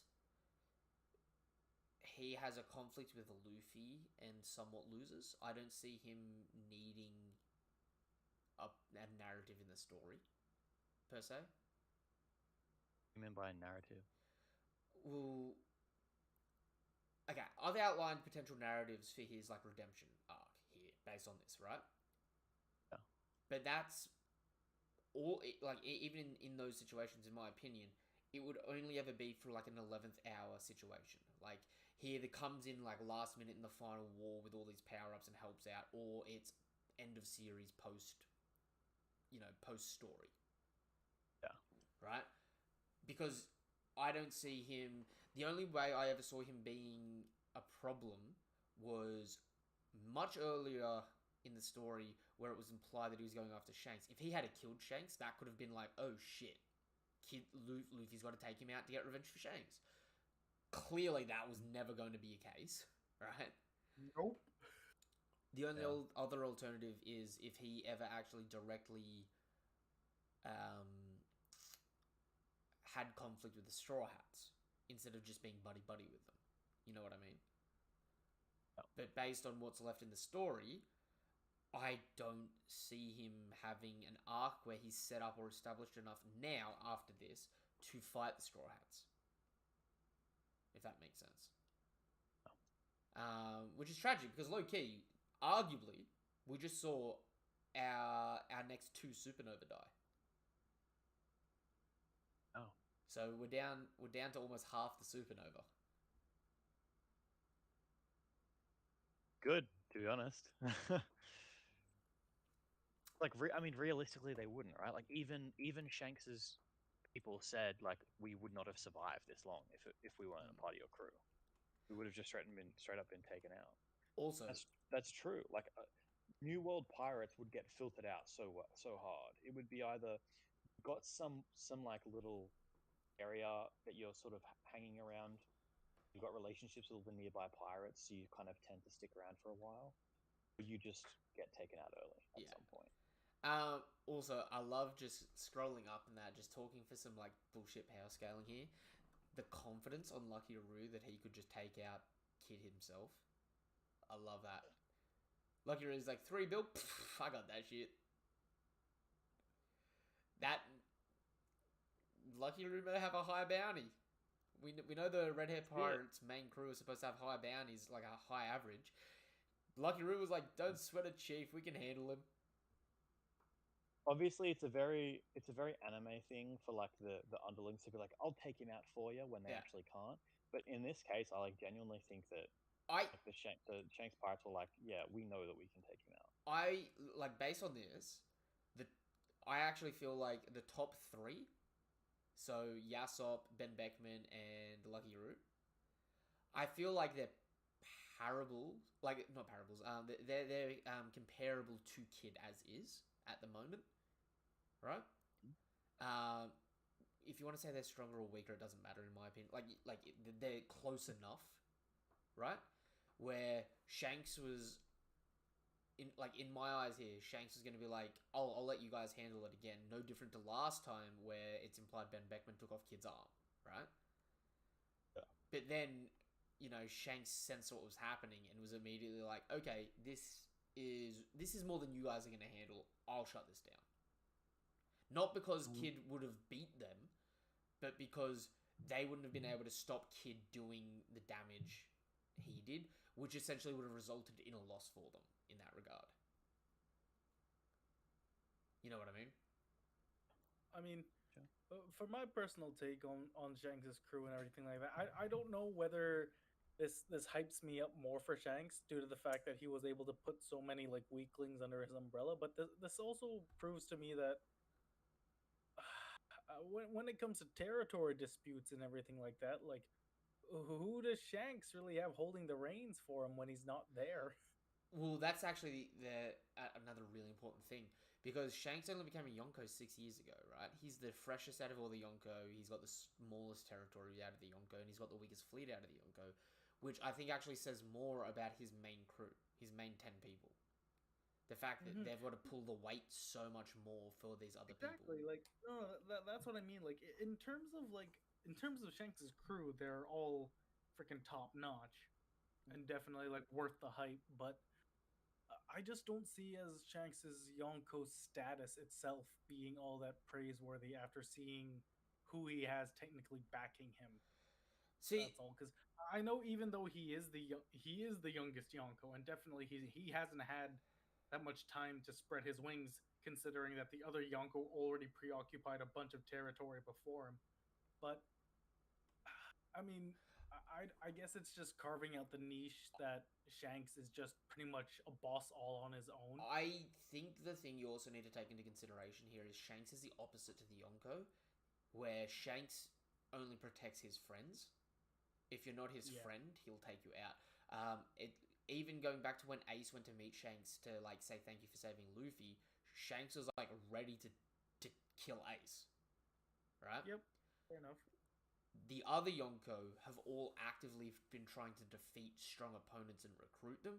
Shanks just catches a fish and throws it back, or ends it. You know what I mean? Shanks's fleet, I think the reason why they're weak is because they're people that he's just helped out. Like, you know how like Luffy helps anyone that gives him food? Yep. That's what those guys are to Shanks. Whereas for Big Mom and Kaido, they would actively try to increase their ranks by beating people. Like, oh, you're strong, let me knock you out and make you, fear me so much that you swear loyalty to me. Whereas, again, even different, like a fourth time with Whitebeard, right? Whitebeard's whole thing was you have members of the Whitebeard fleet that we learned from the Ace novel were members of Kaido and Big Mom's crews that attacked Whitebeard because they were sent to try and assassinate Whitebeard for the other Yonko, and Whitebeard pretty much beat them down. It was like, you can do better, and made them assimilate to his crew. You know what I mean? So it's like, they all have different operations and how they run. I think in Shanks' case, it's just like, it's Shanks, 10 good men, and then what makes them so strong is they've got people they like, so they rise to the occasion to protect them. Yeah, I see that. Which brings me to my next thing. I'm going to wrap this stream up in around 17 minutes, because we'll have been going for about 2 hours. So if you've got any points you want to get off, rattle them off now. But just while we're talking about Shanks and strength, I do have to bring up, in your guys' mind, does this elevate or lessen your perceptions of Mihawk?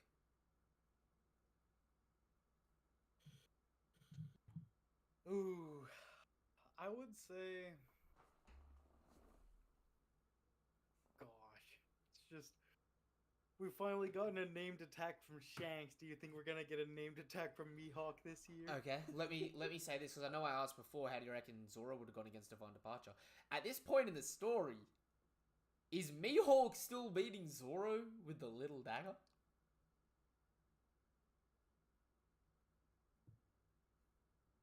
I would say now that Zoro has Enma and everything like that, and after, like, Zoro after Wano, I don't think Mihawk is beating Zoro with the paring knife. Do you have Zoro over Kid? Oof. I do. And, hey, you definitely did have Zoro over Kid, so I'll give you that credit. What about you, Kuma? Hold on, let me check back. What's my tier list? Because... No, I did have Kid above Zoro. Because I do have to say, Shanks did this with his sword, Griffin, yeah, but if you gave Shanks a pocket knife, I could see this being the exact same thing. There was no stress put on Shanks' sword here, in my mind. You know what I mean?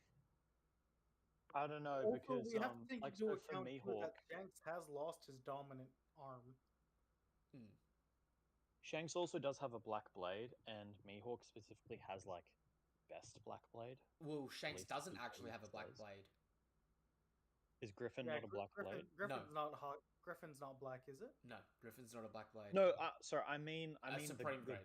like supreme Oh. grade, like Yeah, that level. Griffin's a sword. supreme grade, but he's not a black blade. Yeah. Mihawk is the only confirmed black, right? Mihawk and Ryuma. Yep. Yeah, but I mean alive. And it's not confirmed. Probably been plenty in the past. It's not confirmed, but you can see Green Bull carrying a black blade. That's true. Yeah, so technically there are 3 black blades that we all know of. There's also a white blade Cavendish? held by that what is it? Who had a white blade? I'm now. This is an Easter egg for me. I don't remember anyone having a white blade. Was that anime only when Zoro fought against those Oh, the during gorillas. Zoro when he got teleported by Kuma and The he had to fight Humandrils. those- Yeah, Humandrils. Didn't one of them have a dead? Nah, Is that anime only? That's anime only, and it wasn't a white blade. It was just like a non-black blade version Okay, of good. Mihawk's. Okay, thank you for correcting that. I can't, for the life of me, ever recall that scene if it was anime only or that thing. Okay, thank God. But essentially, it is still confirmed and heavily okay. Put it this way.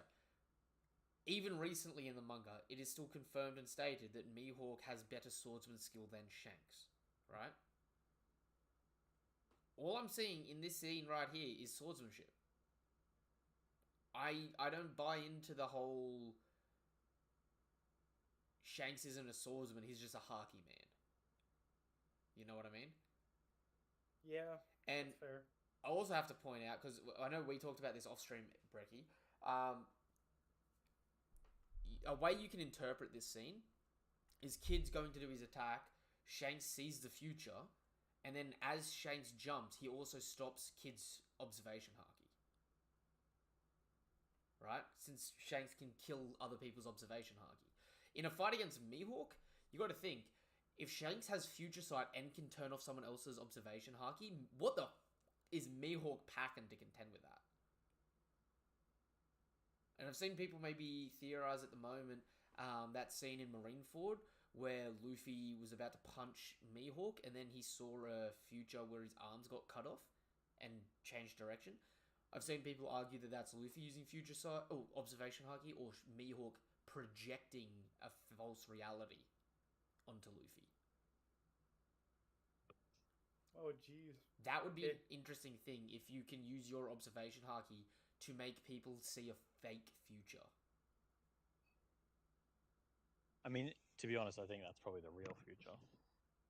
Oh, yeah, no, definitely the real future. But, I mean, at that point in time as well, if you could do it with a fake future, that could be a way to get around things like future sight, arguably. You know what I mean?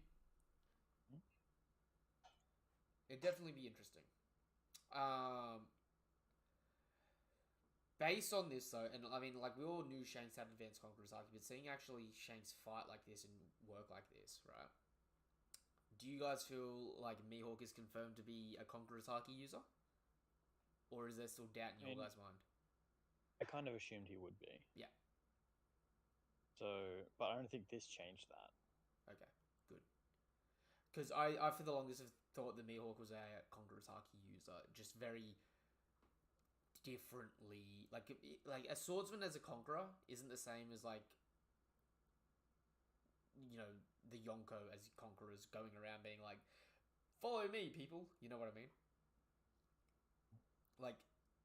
Weirdly enough, the entire way of the sword in One Piece is to exert your will over someone else, so to conquer them as a swordsman, arguably. You know what I mean?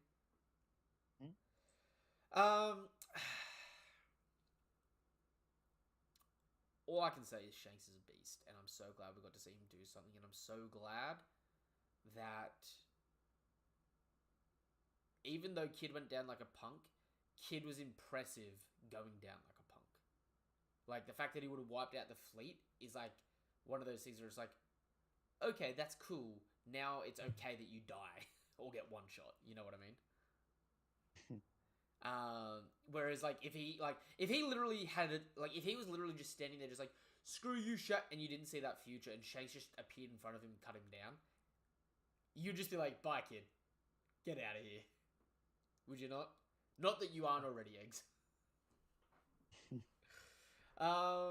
Obviously, we've got a break next week. Does anyone have any theories or predictions or anything they want to talk about before we wrap up the stream?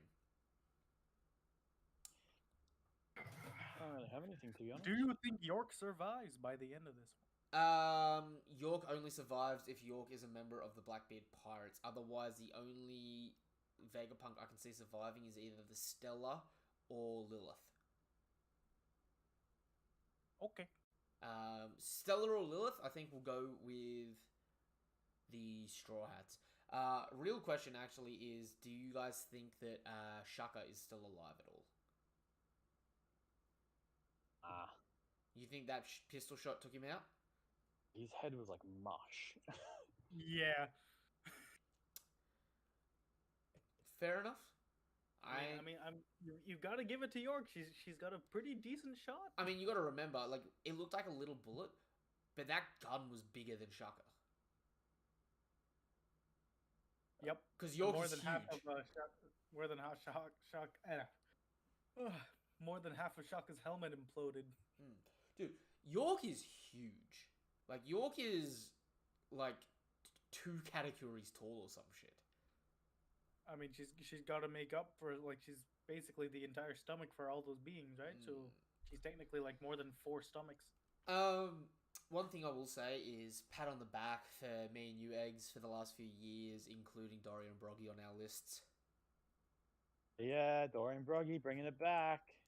Mate, they making the One Piece Giants community don't even know. Mate, the question is... Oh, actually, that's a little side note before we wrap up, right? In the situation the kid is alive, there could be some civil unrest because everyone loves Dorian Broggy, right?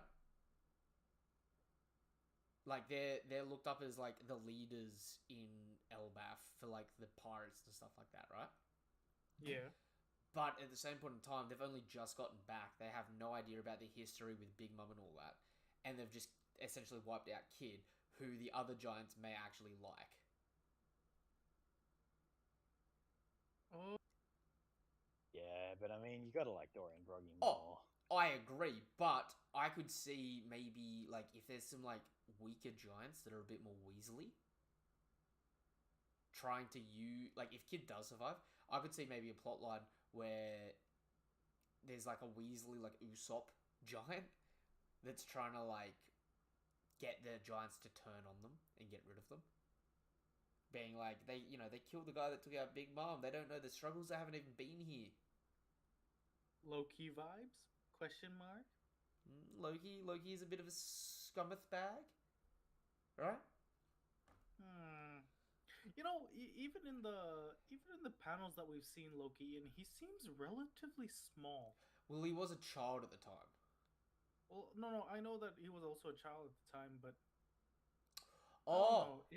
yeah, because he's only like he's like bending down, but he's still relative to Lola. Like, he's like 4 or 5 Lolas tall, isn't he? Yeah, that's what I mean. Like, he's not that big. Loki. Could you imagine a tiny giant? How tall is he?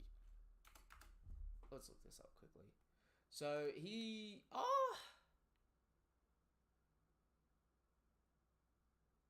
like 3 or 4 Lolas tall.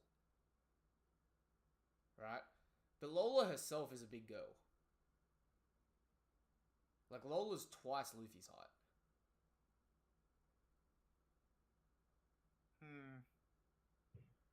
But I still reckon he looks giant. I wonder if he's maybe a half giant. Following, like, that, you know, the whole Loki isn't, like, Odin's direct son.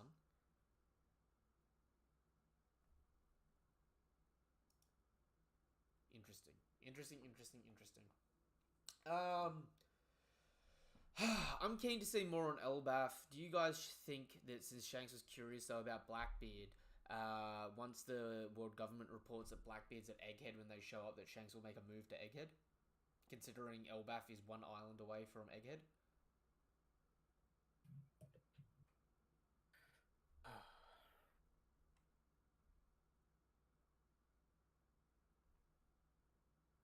I'm sorry, you what was it, broke up Oh, sorry. a little bit. Blackbeard is at Egghead.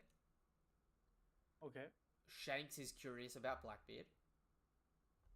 Uh-huh. Shanks is now no longer needing to be at Elbaf. Mm-hmm. Shanks could get an update that Blackbeard is at Egghead when the Marine fleet arrives, when they start reporting that Blackbeard's at Egghead. Could Shanks show up to Egghead? So do we get Kizaru versus Shanks instead? I would say if something like that's gonna happen, we'd probably get Shanks versus Blackbeard, Aokiji versus Kizaru, and Saturn trying to get Vegapunk and Luffy. Okay. Like, you know how in One Piece, like, whenever there's 3 parties, it's like a really chaotic battle? Yeah. I see it more being something like that, where it's like if there are... and remember, there's supposed to be 100 ships coming from the world government side with a lot of big names. So it's like... we know that Shanks talked to the Gorosei. If Shanks shows up, you could have Saturn say, don't attack Shanks. Yeah, that's true. So you could arguably have Shanks and the world government team up against Blackbeard at Egghead.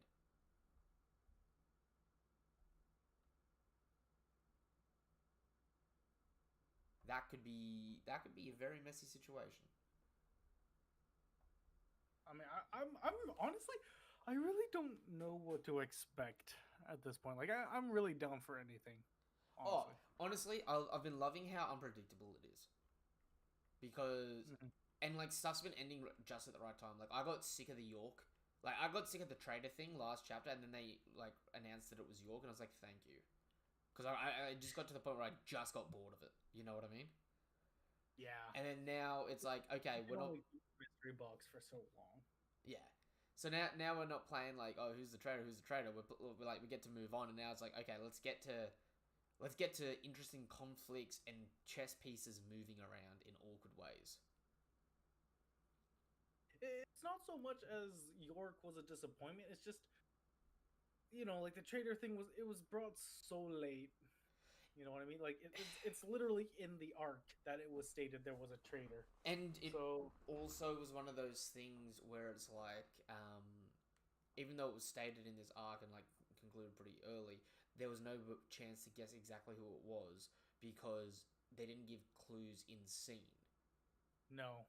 Right? Like, York's flashback here was like, oh yeah, this is how she got away with it, or she just organised it all off screen. You wouldn't have guessed it. It could have been any of them. Because you could have swapped York with any other character and the exact same thing could have happened.